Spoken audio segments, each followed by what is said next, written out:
ekene m na ndị nwe m na ndị nwe biko nụ na o nwere ozi nji wee bịakwa ọzọ na-ege m ntị n'ọnụ ka unu na-anụ. Amara m ihe mee na ndị be anya ma nnọkọta nnọọ respect ya onwe ha. Mmadụ kpọrọ onwe ya onye Igbo still ịma nkwelu onwe gị ugwu. Ị na-aṅụ Panadol n'ihe na-eme onye ọzọ. Ị na-aṅụ Panadol. O nwere ihe nchọrọ ikwu maka na things is beginning to get out of hand. Ịma mfụ ndị Yoruba na-akọjọ ndị be ha like this. Enwe one Yoruba pastor nwanne ncha video sị ka ọ dụwa ndị Igbo ọdụ na mkpali ha na-akpali nwanne anyị nwoke bụ Evangelist Ebuka Obi na Igbo amara ya ha nwere until they lose that thing. Igbo amabeghị ha nwe until they lose that thing. The major plan of Maazị Nnamdi can ibu that this 100 days fasting na Igbo anyị because number one, it was gini orchestrated by God. Chukwu na-eziga asị ya na gwa ndị be anyị na-eso na agbada Igbo. Two, it will grow the economy. What it will bring to the southeast na almost 100 plane yada in a day, 90 na Gazayon. Mkwana yenwe rush of activities. Some people will gain employment because na all ya they don't know that place too much. People yenwete for that 100 days. People yenwete appointment. When they is okay, no appointment for 100 days. In that 100 days, somebody will favor you that will lift you to another level. In more experience in our name IT and name IT. It will grow the tax and the revenue of Southeast. On one day you be that place na bido Bobble na bido maybe investment na Igbo and man believe na Igbo but that na go see her na picture. Or na send her na video ha na afọwa. Kedu ihe nwoke ma bịa na aṅụlụ Panadol n'ihe na-awụ onye ọzọ. Biko nụ na ekene video ka unu fụ ka onye asi wee bring it down 100 days fasting and them. Fasting is never by force. It is never by force. Who ha nwere onye amụelu udo n'unu si anya mee fasting. Ọ bụrụ na unu na-emegoro 100, ime that 100 days ndị Zion dị 1 million. Ọ nwere ndị na-ha emelu 100 days ahụ. 100 days abụghị 100 hours. Hụ ha 100 days bụ gịnị? 3 months ukpolo ọkụ n'ọnụ, 3 solid months ukpolo ọkụ n'ọnụ. Ya na-ebu ọnụ. Ibido ibu ọnụ n'ụtụtụ mgbede break ya. Ọ bụ ndị na-eme 6 to 6, ọ bụ ndị na-eme 6 to 12. I don't see anything bad na mmadụ eme fasting. Hụ ha. Onye ọbụla that will talk against you doing fasting chọrọ igbu gị egbu. Because sometimes in agba ọsọ mee exercise in order to burn the flesh. Why not okay book another fasting in order to gain spiritual balance and stamina towards the agenda of the enemy. You don't know this. One on ime awo spiritually because na unu afugo na nwanne unu nwoke bụ Matthias a confirm gosi na ihe na-eme amechi mmụọ na-agọ is beyond medical. No go deep. So ebe go beyond medical. Is it not a high time is sick for it spiritually? So unu mabuna something na gafe physical about spiritual. So unu macha. No wonder Nicodemus came to Jesus by night. See, Master, I know, we know that you are a man sent from heaven. So, but during the day, they will not acknowledge the fact that they know. Man, I don't hear. I don't know this video. How can you, as a same human being, when subject to 100 days? How many months for in the year? How many months do you have left in a year? 19 days, 100 days, 3 months off. You want to calculate how many sit at home you were in a year. Calculate how many public holidays you were in a year. How many is left? You devoted all your days praying and fasting. Did God ever instruct you to do that? He worked for 6 days and on the 7th day he rested. Look at you. In a week, how many days can you work? Sunday off, Monday off, sit at home. Tuesday when I plan on your line. Wednesday when can no. Thursday when hand environmental. So Friday, so call for Saturday is weekend.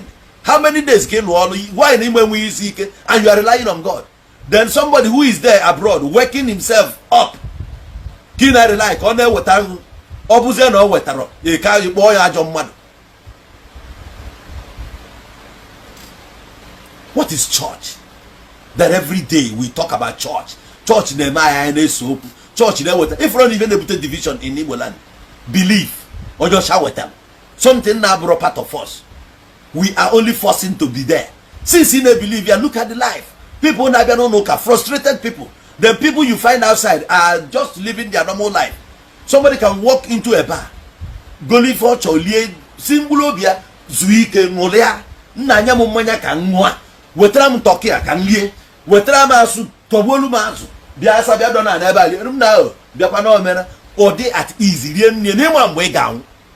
they are far better than you. If death should come today, they will die happily. You will on a frustration every day of your life. In a bed, in a bed. Consider a lazy child. So God I in a field servant before you perceive a servant before your papa. You are serving a living God. Who told you not a living God? Go me born or go see me. You might a living meaning. I'm a brother spiritual. Are you a spirit? Be reasonable for once. I don't want to go to the area of a God that worked for 6 days and got tired.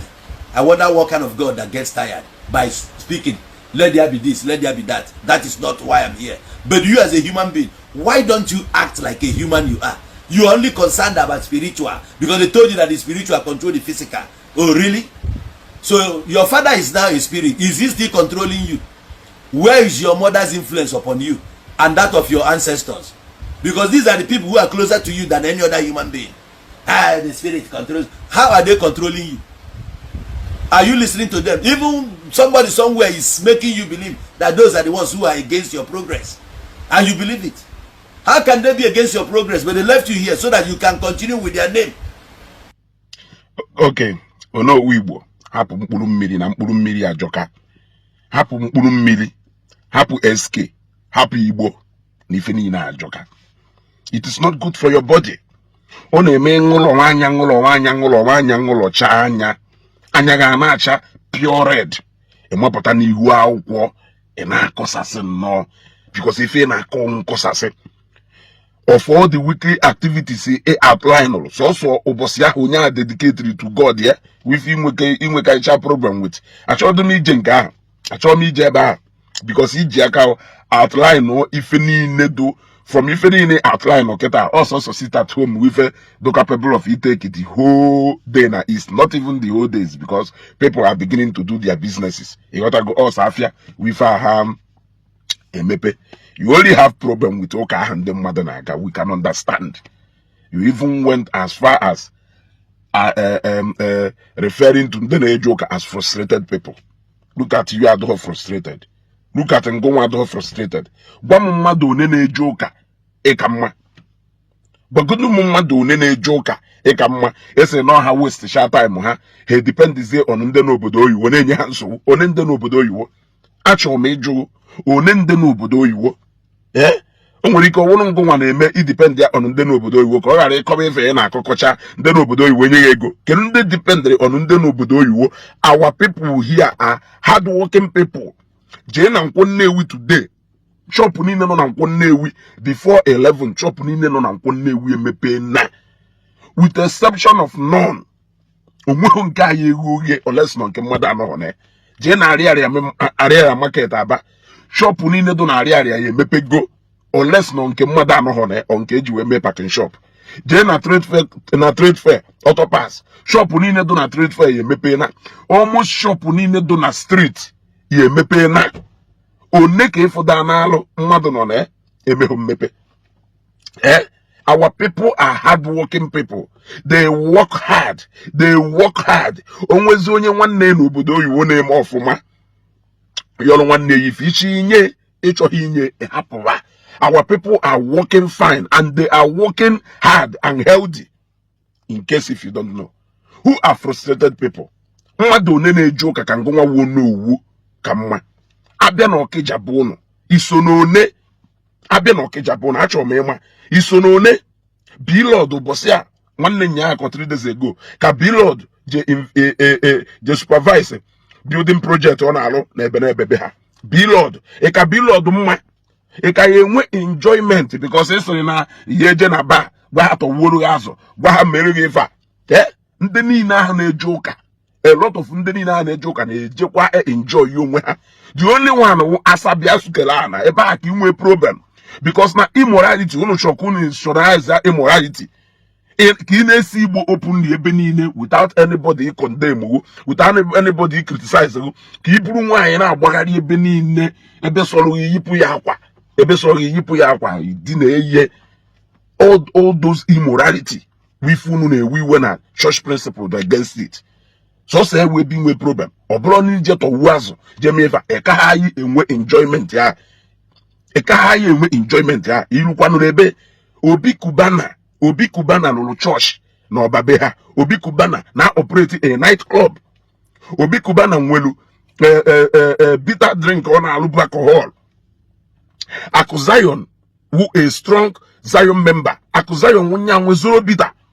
Zero bitter ha bụ alcohol. Zero bitter say bụ alcohol. Mmadụ one, a lot of ndị na-eje church nwe hotels. They are running hotel business. You know what I go? Ụfọdụ n'ime ha nwere ụlọ oriri na nkwari. On what place ka ịma in a base argument? If you want to live an immoral and irresponsible life, go and live that life on your personal. Do not want all of us to come together openly without people condemning you. Who told you that we are regretting the life we are living? You are more frustrated than anybody I can ever see. You are more frustrated. Who told you that people when I got church are frustrated? People when they enjoy you, they are having more fun, even more than you. The only thing one is